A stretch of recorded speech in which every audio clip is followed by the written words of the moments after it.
Yesu ariko arakora ibitangaza mu isi, ariko arabikora no mu ishengero rya Hope Church. Impumyi zirahumuka, ibifamatu birumva, abatabona barabona, abatavyara baravyara. Nawe urashaka kuronka igitangaza cyawe no munsi? Kwirikirana ikiganiro ivyo Yesu akora mushikirizwa n'ishengero rya Hope Church. Hope Church ikorera mu Caramagahahe, wurutse bisi ku G11 ucuduga ku G12 hafi y'ikibuga kwibarabara bita iry'amabeni, abandi bakahita kumbaho hafi y'uruzi Gikoma.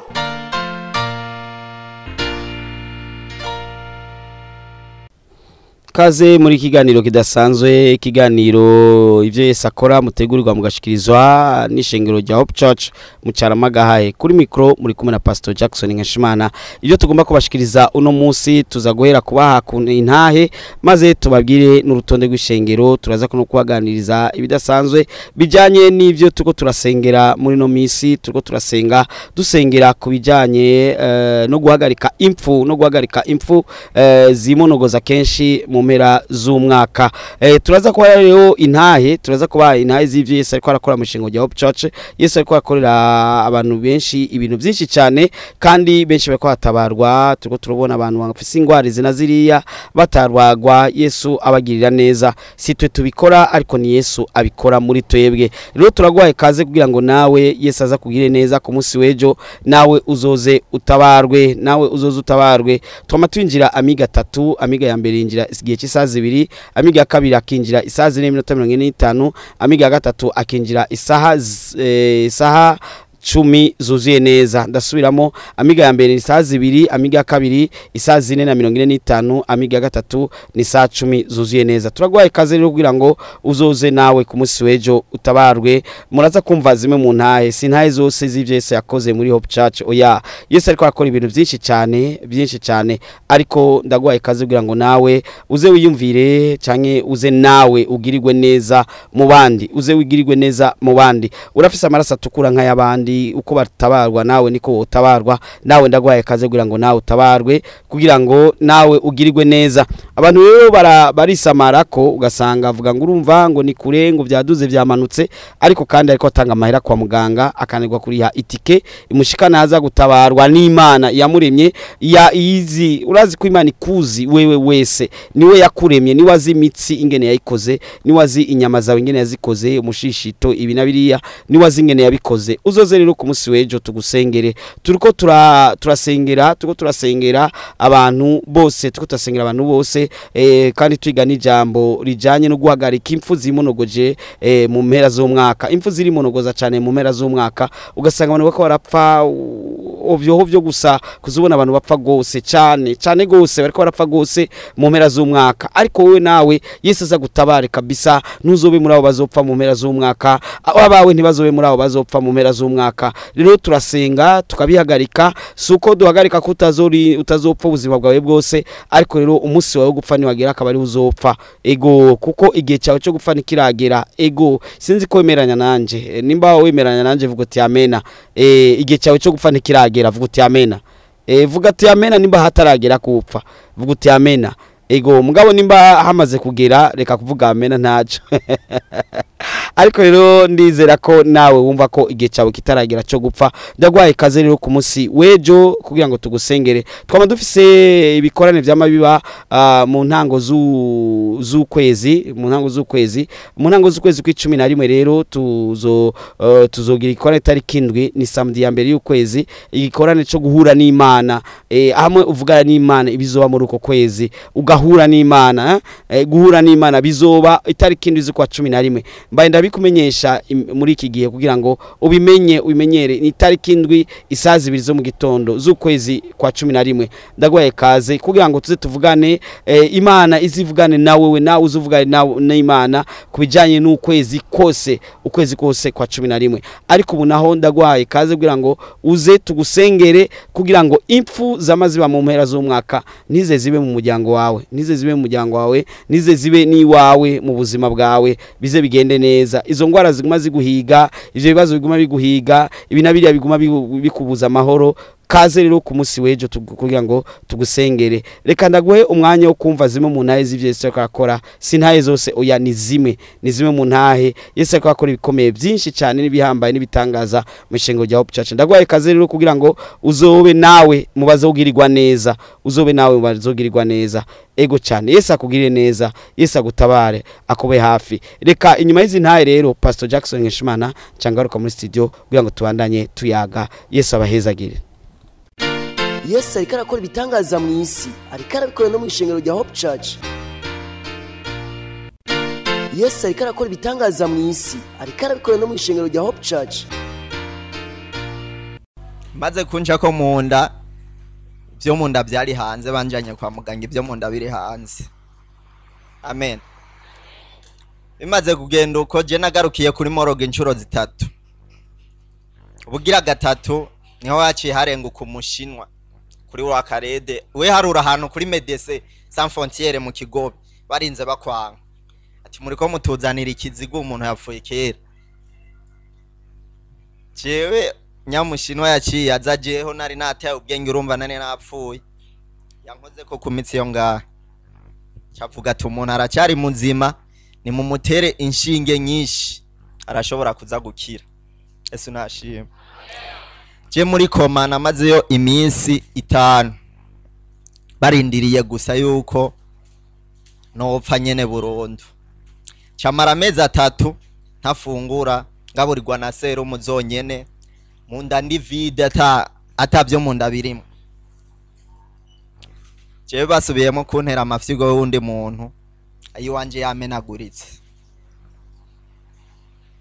Ikindi gitangaza Imana yankoreye, bari bambwiye yuko ntazosubira kubyara abaganga. Cyo bambwira yuko mu kugira nzosubire kubonana n'umudamu zorindira imyaka 10. Rero kuri iyo myaka 10 ubu naheruka muri control ecography, bambwiye yuko nakize, aruko Yesu nashimwe. Abaganga byarabatangaje cyane, abantu b'Imana byarabatangaje cyane, barambaza uri umupfumu canke we bimeze gute. Je navuze ati ubu nsengera ahantu bita kuri Hope Church.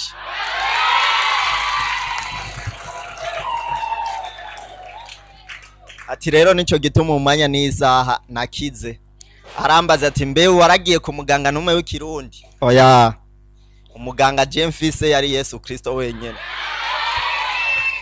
Rero umanya n'isaha ndashima, bambwiye ati wewe n'imiburiburi ubu n'imiburiburi niyo wo kwihangana, mu mwaka umwe niyo worongora nta kibazo.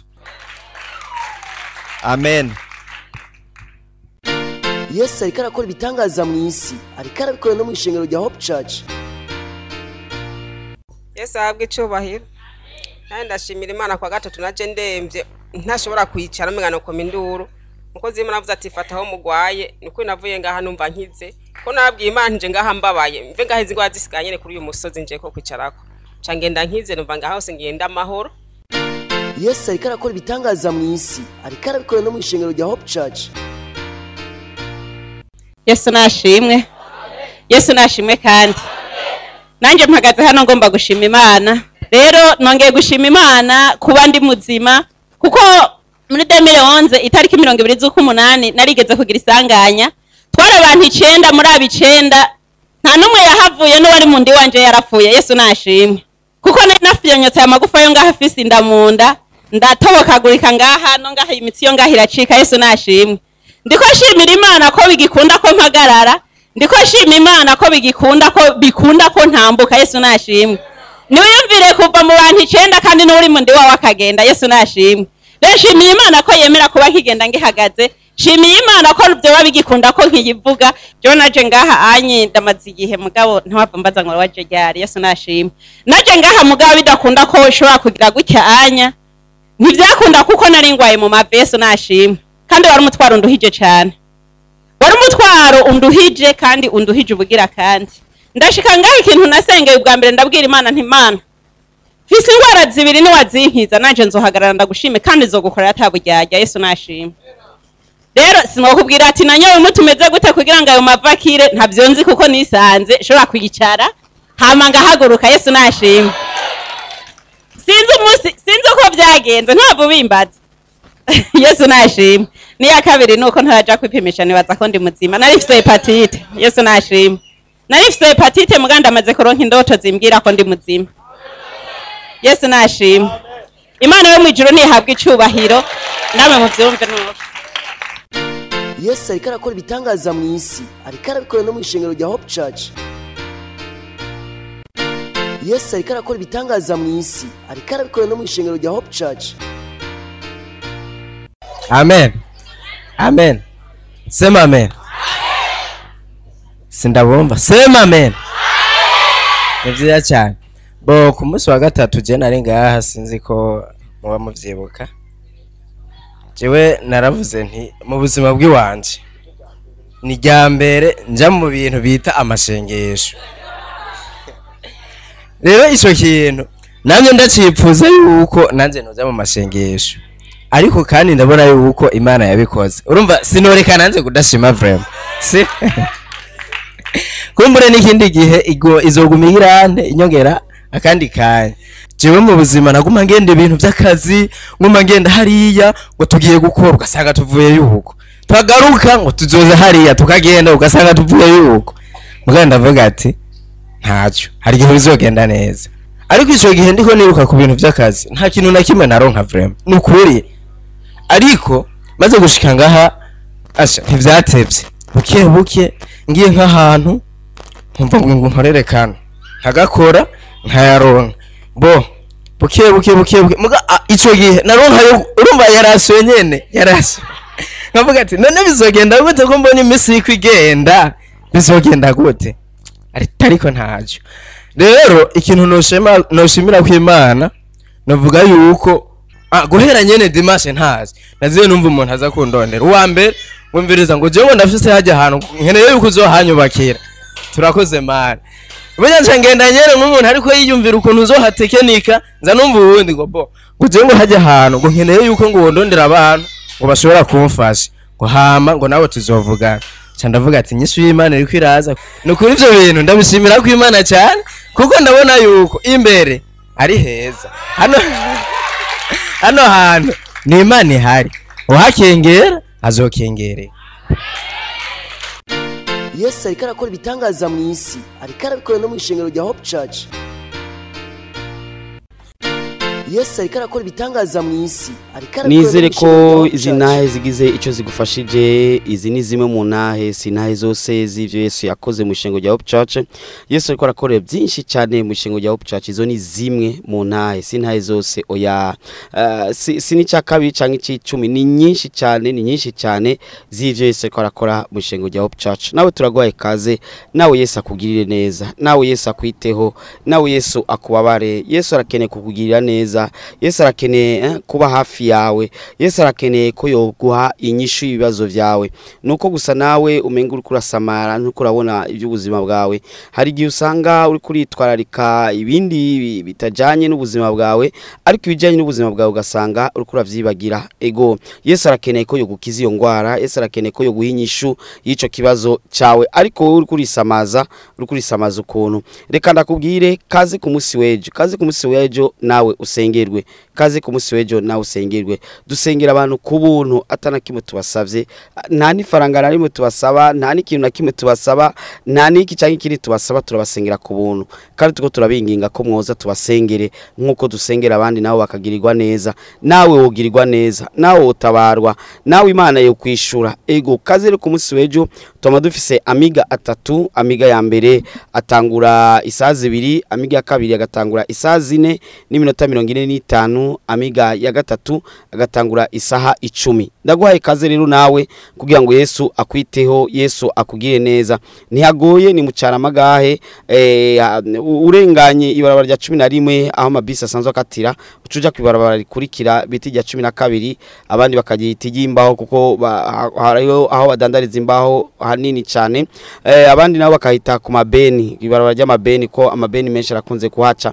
Ujinjiyemo gusa iryo barabara ucubona urusengero rusengero ruri muri clôture hariho portail ya bleu. Ndagwaye kaze rero ku munsi wejo nawe ntuzutangwe kandi uzushike kare kugira ngo ntuburi bibanza byo kwicaramo kuko abantu benshi cyane bariko barafashwa bariko baratabarwa kandi ufashe bus biroroshe ufashe taxi biroroshe canke bajaji canke ikindi cyose kishobora kunguruza kuko abataximene benshi barahazi kuba mabahazanya abantu benshi cyane kandi bakabatahana batabawe. Rero nawe turagwaye kaze kugira ngo nawe ugirirwe neza. Menya neza ko tuko turiga muri ukwezi kwa 10 tuko turiga ikintu gikomeye cyane urazi ko abantu benshi batabizi ko mu mpera z'umwaka abantu benshi barapfa.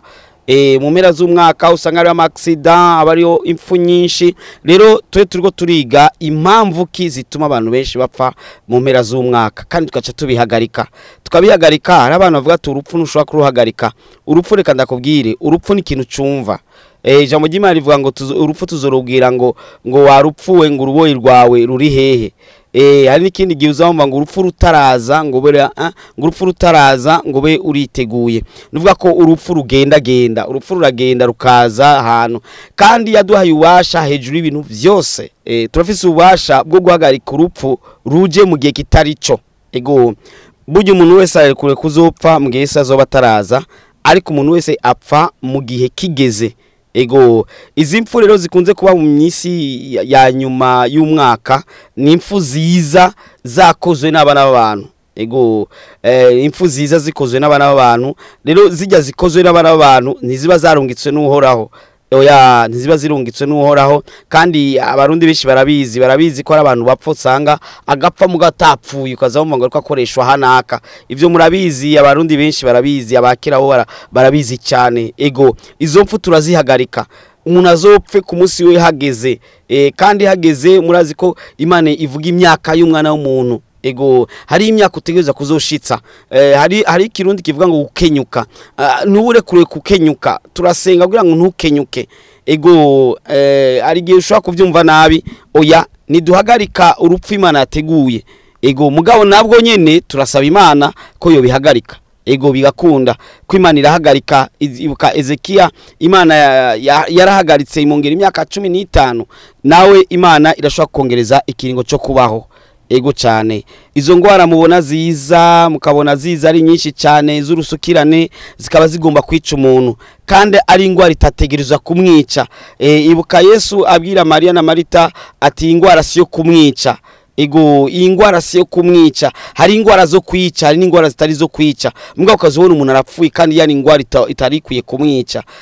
Yari yo kugira ngo Imana yiheshe icubahiro, ariko ukazobona umuntu arapfuye. Ukazobona uwa waragiye, ukazobona wewe ubwa urapfuye. Hari igihe umuntu avuze urupfu abantu bumva umenga ni ibintu biba ku bandi bantu bidashobora kuba kuri we. Menya yuko abo bose bapfa imbere yuko bapfa bari bazima. Nkuko nawe uri muzima uno munsi wumva bimeze neza, ariko urupfu gasanga ruko radodora rukeneye ko gwinjira, rukagomba ko igwinjira kandi rukinjira mu gihe kitari cyarwo. Hari igihe cyo gupfa nivyo, hari igihe no cyo kuvuka nivyo, mugabo igihe cyawe cyo gupfa si iki. Nimba wizera ko igihe cyawe cyo gupfa atari iki, vuga uti amen. Mugabo nimba wizera ko uza gupfa muri iyi ndwi canke muri uko kwezi, je ntumbaze. Ariko uko kwezi si ukwezi kwawe ko gupfa. Uyu mwaka si umwaka wawe gupfa. Oya kabisa. Abantu benshi bari kwaragira ingorane nyinshi cyane bagapfa mu mpera z'umwaka bapfuye impfu zidatahuritse. Kenshi uzawumva ngo impfu zikivunga, ukazawumva ngo accident, ukazawumva naka yapfuye atagwaye, ukazawumva ngo naka bamuhayishano, ukazawumva ngo naka byabaye ukuna kuriya. Ne kubera iki vyama biba mu mpera z'umwaka gusa, kubera iki bikunze kuba mu mpera z'umwaka. Nivyo turiko turiga rero. Turagwaye kaze nawe ku munsi wejo uzoze Yesu akugirire neza. Yesu akugirire neza uzoronka ako kanya. Ntiwisamareko, tuze dusenge tugusengere kugira ngo izo mpfu ziza zitari mu gihe cyazo. Uko gukenyuka nukuvuga gukenyuka nugupfa hataragera, ugapfa utarabona nabuzukuru. Ibaze nawe umuntu agapfa ataranabona nabuzukuru. Hari n'abapfa bataranavyara, hari n'abapfa bataranagira na mariage, hari n'abapfa bakiri hari n'abandi sigura ko umuntu amaze kuronka abuzukuru arekuriwe gupfa. Arekuriwe gupfa igihe ciwe kigeze, igihe ciwe kitaragera ntapfe. ego bijya uzamva ngo umuntu ngo bamwishe ngo umuntu byabaye ukungu umuntu ngo bamuroze ngo umuntu ivyo byose biba bikozwe n'abadaimoni kandi ivyo byose bituma umuntu apfa igihe cyo kitaragera nuze rero ku munsi wejo twiga impamvu abantu bapfa imbere y'igihe impamvu abantu bapfa mu mpera z'umwaka ari benshi ego nk'ubu urabona ko turi mu kwezi kw'icumi abantu benshi bariteguriye kuzopfa kumbure mu kwezi kumwe mu mezi abiri oya vuga ati simpfa ati no bivuga ego ijambo ry'Imana riratubwira ko tutazopfa ahubwo tuzobaho kugira ngo dushimangire ijambo ry'Uhoraho dushimagize Imana egome wowe nturi mu bategerezwa gupfa hataragera oya uri mu bazopfa hageze kandi ndiko ndabikubwira ukabifata minenerwe urashobora kuba ari ucugurira ukavuga ati none no hamenya gute reka ndahakubwiye ntihagoye ni mu Caramagahe ku 12 cyangwa kwibaraba biti ry'imbaho ni hafi y'uruzi Gikoma ubwi wa taxi wa moto wa bajaji w'ikinga n'iki aragushikana byoroshe ego cyane cyane ufashe bus muri ville uvuye nk'ahantu kure ufashe bus muri ville uyibwira aho igushikana hama bus ikatira ku 11 uca utambuka iparcelle nka zingahe ugashikira ibarabara rya 12 ucujinjiramo ni barabara biti ry'imbaho ucujinjiramo kijinjiramo ucubona urusengero rurerure gutya ruri muri clôture hariho portail ya bleu dagwaye kaze rero ku munsi wejo ntiwisamare ko ubuzima burazimbye kaze tugusengere wumvise abo Yesu ariko aragirira neza ega nawe Yesu yo kugirira neza ega nawe Yesu yo gutabara ega nawe Yesu yobana nawe ego Yesu arifuza ko yo kugirira neza Yesu arifuza ko yobana nawe Yesu arifuza ko yo gutabara bigishoboka hari impamvu zatumye ugurura radio uno mwanya ego muri ijoro warushoboye kuja kugurura izindi radio ariko muri uno mwanya kuba ugurura radio Voix d'Espoir bisigura ko ari Imana igomba kumenya aya makuru kugira ngo ivyo byose biriko biraguhiga sinzi ko birashika ahubwo ari bigwara biratahuritse ukazumva gifatira ku mugongo gifatira ku maguru gifatira ku menyo umuganga umwe akakubwira ngo ingwara ngo yitwa gutya ubundi akakubwira ati wa muganga yarakubesha ahubwo yitwa gutya uyu muganga akakubwira ati ntuzowigera unywa umuti uzohora unywa amazi gusa amazi menshi hama bizohera ubundi nakakubwira ati wowe yakubwiye iby'amazi menshi yakubeshe ahubwo fata uyu muti waja ku wundi nawe akakubwira ngo yango ahubwo ngo ategerezwa kuzohora ujya imboga gusa ibintu by'amavuta vutureke ubundi atamavuta ni wirira atahuze ubwo uzoreka umunyu ugasanga bariko baragucanganya kubera iki iyo ngwari gumihindagurika suko abaganga batabyigiye ngo batabizi oya baravyigiye barabizi ariko hagera muri iyi ndwi yangwari gahinduka wagera mu yindi ndwi yangwari gahinduka si ya yindi ya kare ugiye kwa muganga buniyo yindi gezweho nuvuga ko izigenda zihindagura ugasanga ni ingwara ziri compliqué zidatahuritse kumbe ni ingwara zakozwe n'abana b'abantu ego ni ingwara z'abadaimoni ni satana bagomba gukora ibigiwe by'amangetengete meze uko nakuriya bikaba bigomba ko mu kumisho w'umwaka uzoba wacikanye ariko ko wumvise no majambo ndagwaye kaze uzoze ku munsi wejo tuze tugusengere Yesu aza gutabare Yesu aza kugirire neza Yesu aza kube hafi uzobona igitangaza cawe ego urashaka kuba ugomba kubaza akabazo ukaba udatahuye ikintu canke kiriya ndagwi nimero zo mu protocole ni 68 ubusa 9 ubusa 8 ubusa 3